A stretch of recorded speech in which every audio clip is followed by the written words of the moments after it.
Good evening, everyone. Good evening. It is just before 7 p.m. on Sunday, the 20th of December. I'm going to have a look at the global indices as we head into, can you believe it, Christmas is going to be next week. And of course, New Year's is going to be, for 10 days after that, give or take. And so just, or not 10 days, but just over a week after that. And yeah, just having a look at how the markets have been. They've been, despite the fact that we had, quite a big knock in February and March, we recovered from that for the most part. So let's just have a look at the Dow. So there hasn't been much here. It's really struggled with that 30,000 level. I put the MACD is now becoming bearish. Okay, so that in isolation is not enough to really warrant any kind of concerns, but I'm highlighting that looking at the RSI, that's starting to drop a little bit lower. So there's signs of exhaustion. The price action is also showing signs of struggle. Price action on the weekly is producing smaller indecision candles, so that can actually smaller price action like that can lead to it usually precedes a breakout, whether that's a breakout to the upside or a breakout to the downside. I'm just going to highlight that. That is a concern of mine. That monthly looks okay. I'm not too worried about the monthly, but the weekly looks it's stalling a little bit. And actually, oil was a little bit like that as well before it ultimately started to break higher. So it could ultimately do that. But it is that price action makes me very nervous. So in terms of this coming week, I most likely will just watch this chart from the sidelines because I haven't really seen price action pick up from that. Having a look at the S&P. Okay, so I haven't marked these because actually both of these are fine. So there's no real signs of any exhaustion there. It has actually continued to climb a little bit higher, so the S&P has actually been beautiful. In that respect, the weekly has been okay. Not much growth over the last three candles, kind of roughly in the same, topping out at about 3.7, call it, just in this area, so not really changing much there. Now, certainly in terms of monthly overextension compared to previous cycles, yes, it is now kind of reached an area where I think a correction would be due. So we are still by definition in a bull market. What does that mean? It means that we will get corrections on the daily, we'll get corrections on the weekly, we'll get corrections on the monthly, but for the most part the integrity of the bull market should still be maintained, but we'll see what's going to happen when I get to the NASDAQ. So just mentioning a couple of things here, and this is very subtle. We do have a fresh high on price, but we have a lower high on both the MACD and RSI, which are signs of exhaustion.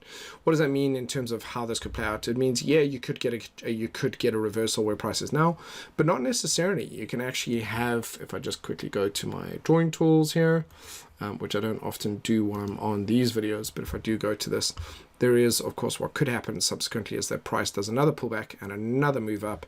At the same time, the MACD drops lower, the RSI drops lower, and then you subsequently get a bit of a correction. Okay, and that correction there is usually due a correction here, but the weekly doesn't look that bad at all. I'm actually, this is not a problem. This is the primary problem. Okay, so the distance we are here from 10,000 is quite big compared to kind of the previous time we had a correction, which is earlier this year. And generally prior to that, we wouldn't be more than several hundred points away from it. But now we can be up to 1,000 points away from it, or more, or several thousand points away. And that's a bit of a concern. So we are, at some point, we're going to have to pay the price for this. It's going to have to have a correction and head higher, or potentially it's going to have a deeper correction. So those are just things that I'm kind of prepared for over the coming sort of 1 to 6 months.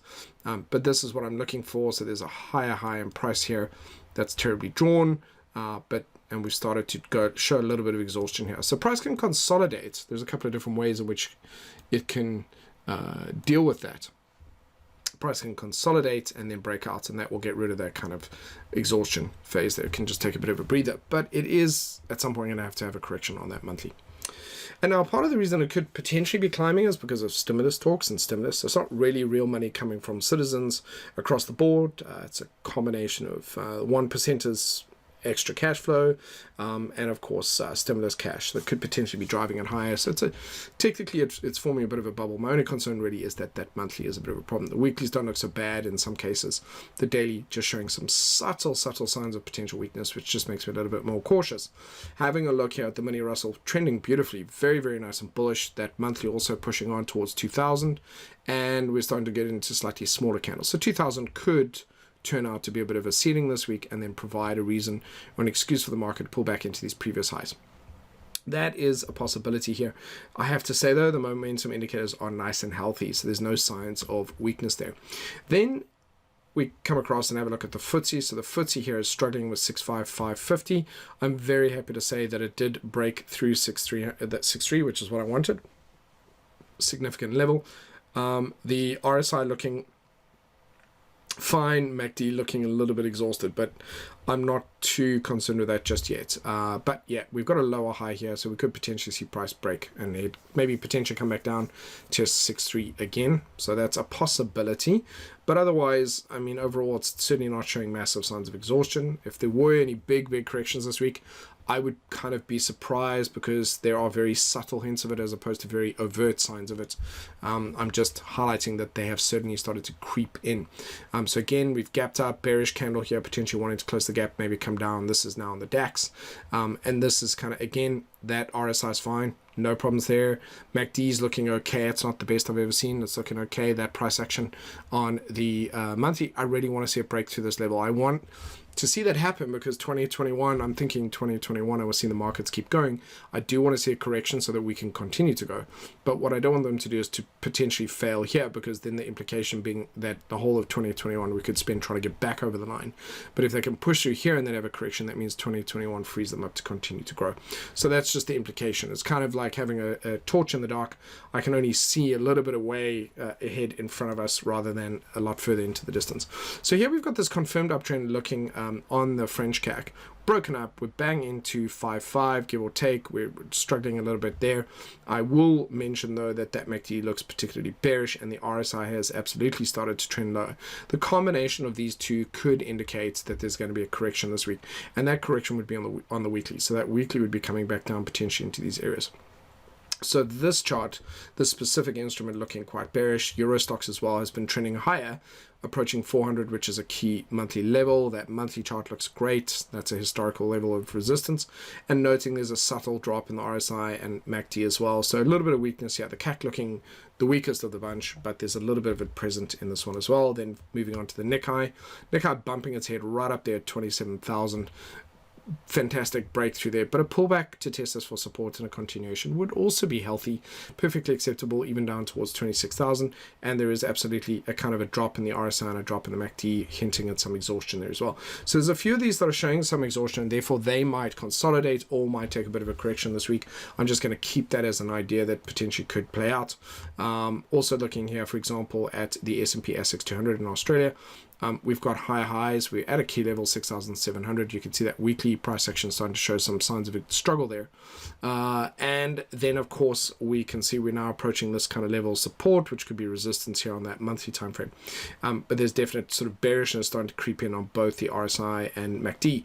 So quite a few of these are showing exhaustion coming in on the daily, and they're also at some key levels, and those weeklies could potentially kind of have a bit of a correction. But going back to the US markets, my main concern is really that monthly one and the daily, not so much the weekly charts on the US indices.